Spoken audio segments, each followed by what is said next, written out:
신기한 부싯돌. 한 병사가 한적한 숲길을 걷다가 어떤 할머니를 만났어.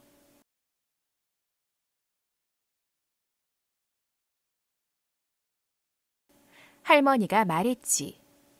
용감한 병사여, 내 부탁 하나 들어주겠나? 할머니는 바로 옆에 있는 커다란 나무를 가리키며 말했지.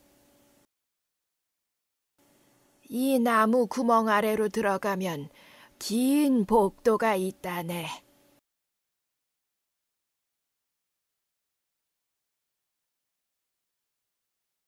복도 끝에는 방 3개가 있고 방마다 이상하게 생긴 개들이 상자를 지키고 있지. 하지만 겁먹을 필요 없어. 이 앞치마를 개들 앞에 깔면 개들이 얌전해질 게야.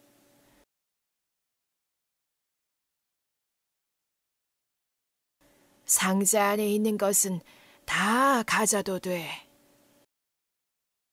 단 마지막 방에 있는 부싯돌만 가져오게.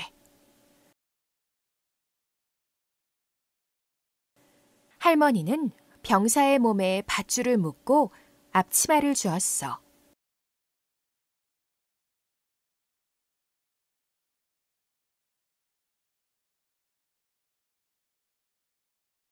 병사가 밧줄을 타고 나무 아래로 내려가자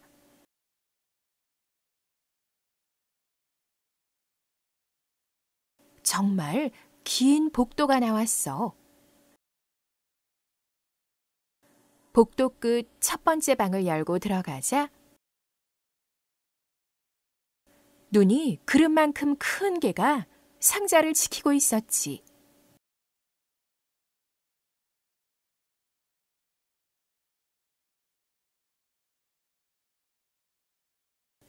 병사가 앞치마를 깔자 정말로 개가 얌전하게 그 위에 앉았어.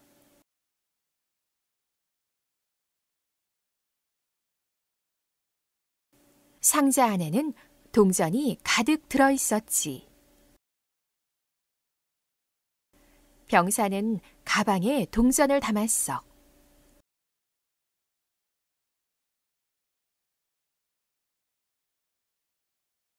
두 번째 방 안에는 눈이 수레바퀴만한 개가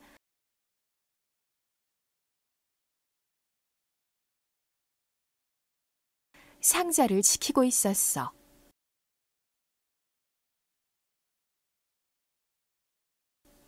병사가 앞치마를 깔자 이번에도 개가 앞치마 위에 얌전히 앉았지. 상자에는 은화가 가득했어.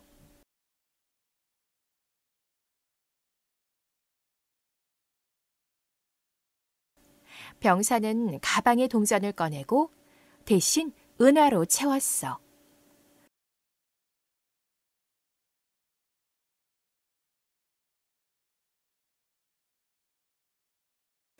세 번째 방문을 열자 병사는 너무 놀랐어. 눈이 둥근 탄만큼 큰 개가 있었거든.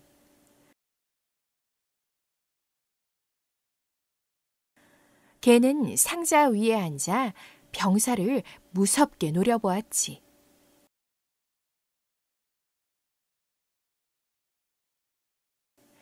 병사가 얼른 앞치마를 깔자 이번에도 개가 얌전히 앞치마 위에 앉았어. 상자 안에는 번쩍번쩍한 금화가 가득했지.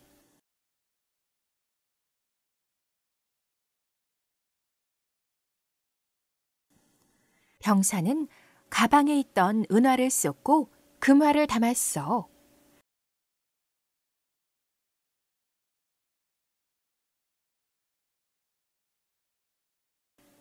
그리고 할머니가 부탁한 부싯돌도 챙겼지.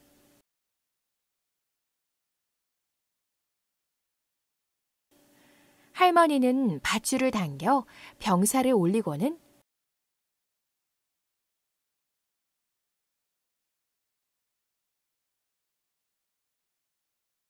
사악한 표정으로 말했어.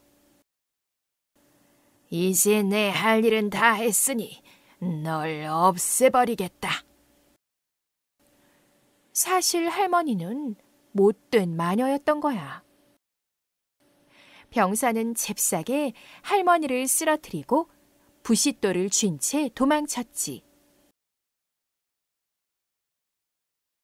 병사는 여기저기 다니며 어려운 사람들에게 금화를 나눠주었어.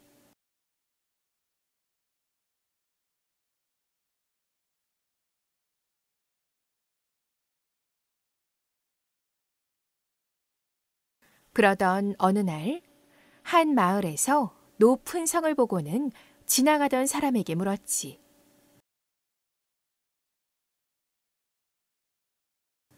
저 성에는 누가 살고 있나요?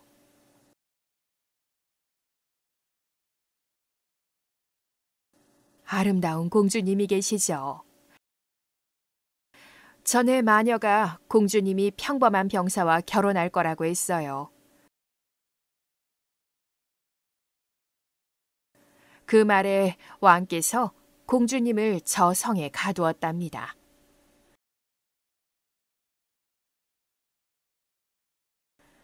병사는 계속 다니며 사람들에게 금화를 나눠주었어.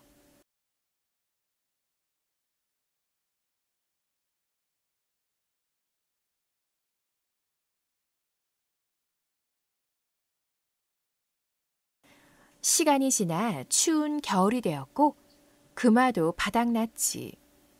병사는 갑자기 부싯돌이 생각났어. 맞아, 부싯돌이 있었지? 부싯돌로 불을 지펴 몸 좀 녹여야겠다. 병사가 부싯돌을 치자 불꽃이 일더니 눈이 그릇만한 개가 나타났어. 주인님, 무엇을 도와드릴까요? 병사는 깜짝 놀랐어. 하지만 우선 추위와 배고픔을 달래고 싶었지. 당장 뭐라도 좀 먹어야겠어. 그러려면 돈이 필요해. 그러자 걔가 돈이 가득 든 자루를 주고 사라졌어.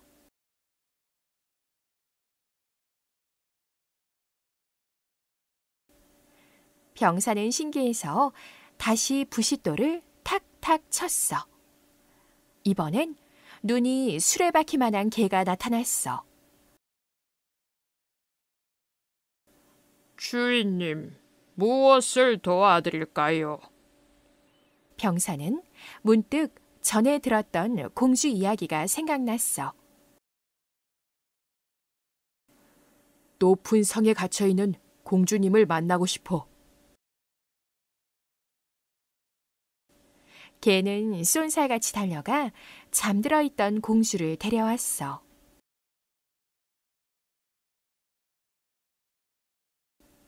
병사는 높은 성에만 갇혀 지내던 공주에게 재미있는 이야기들을 들려주었지.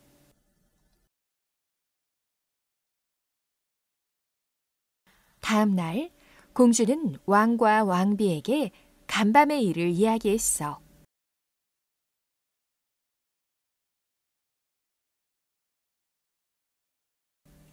왕은 화가 나서 시녀에게 아무도 공주를 데려가지 못하게 잘 지키라고 명령했지. 병사는 다음 날 밤에도 개에게 공주를 데려오게 했어.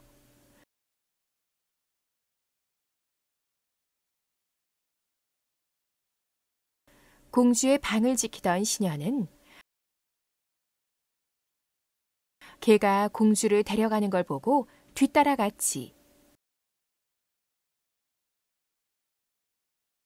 그리고 개가 들어간 집 문 앞에 표시를 하고 돌아와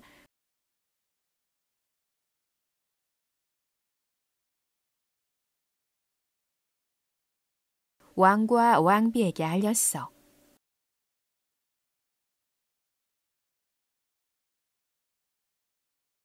왕의 명령을 받은 신하들이 병사를 잡으러 갔어.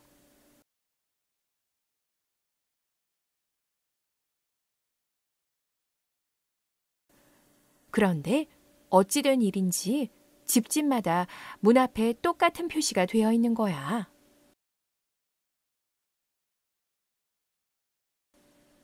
간밤에 공주를 성으로 데려다 주고 돌아오던 개가 그 표시를 보고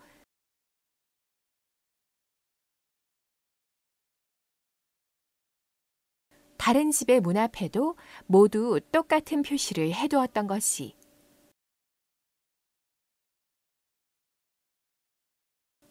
왕과 왕비는 이번에는 밀가루를 넣은 주머니에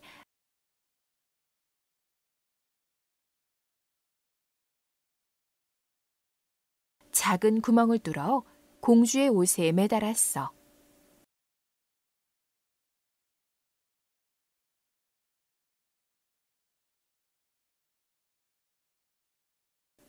다음 날 밤 공주가 지나간 자리마다 밀가루가 떨어졌지만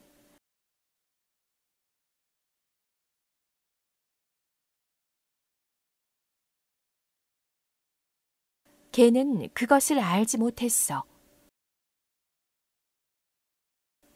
병사와 공주는 시간 가는 줄도 모르고 즐겁게 이야기를 나누었지. 다음 날 아침, 병사는 밧줄에 꽁꽁 묶여 왕과 왕비 앞에 끌려왔어.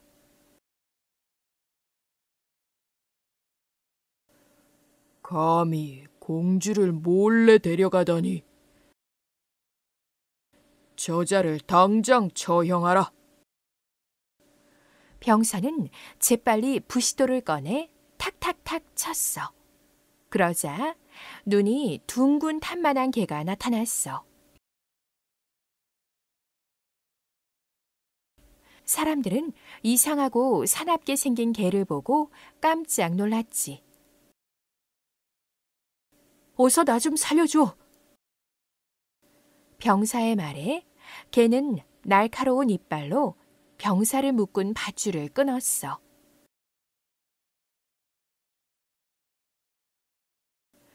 그리고 왕과 왕비에게 달려드는 순간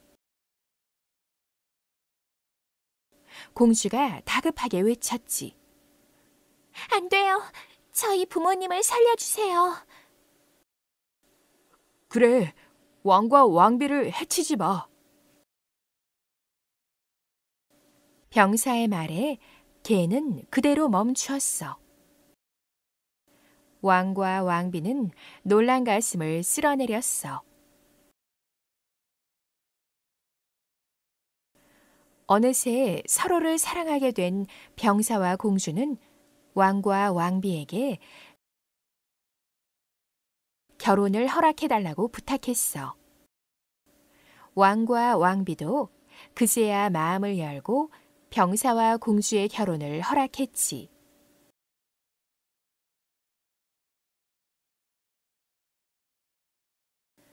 그 이후 병사와 공주는 오래도록 행복하게 살았단다. 눈이 큰 동물이 시력도 좋을까? 동화 속 눈이 큰 개들은 눈이 큰 만큼 시력도 좋을까? 하지만 눈이 크다고 시력이 좋은 건 아니야. 눈의 크기와 눈의 한 부분인 수정체의 모양, 시각세포의 수등에 따라서 볼 수 있는 정도가 각각 다르거든. 동물 중에서는 새 종류가 다른 동물들에 비해 시력이 좋아. 머리는 작은 데 비해 눈이 차지하는 공간이 커서 시야가 넓기 때문이지. 동물 중에서 가장 눈이 좋은 동물은 타조야.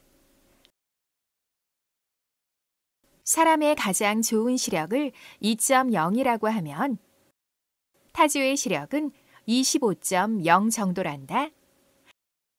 타조는 4km 떨어진 곳의 사물까지 볼 수 있을 만큼 시력이 좋아.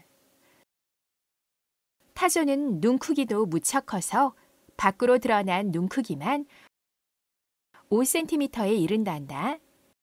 하늘 높이 떠 있다가 먹이를 보면 바로 낚아채는 매와 독수리도 시력이 좋은 동물이야. 매의 시력은 9.0 정도이고 독수리의 시력은 5.0 정도란다.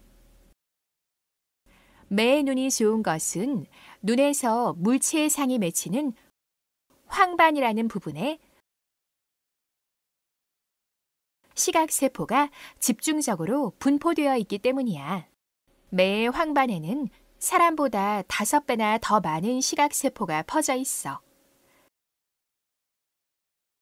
게다가 매는 앞을 볼 때 사용하는 황반과 좌우를 넓게 볼 때 사용하는 황반 2개가 있지. 그래서 사람보다 4배에서 8배 정도 훨씬 넓은 영역을 볼 수 있단다. 하지만 매는 어두운 곳에서는 잘 볼 수 없는데 시각세포 중에서 어두운 곳에서 작동하는 세포는 거의 없고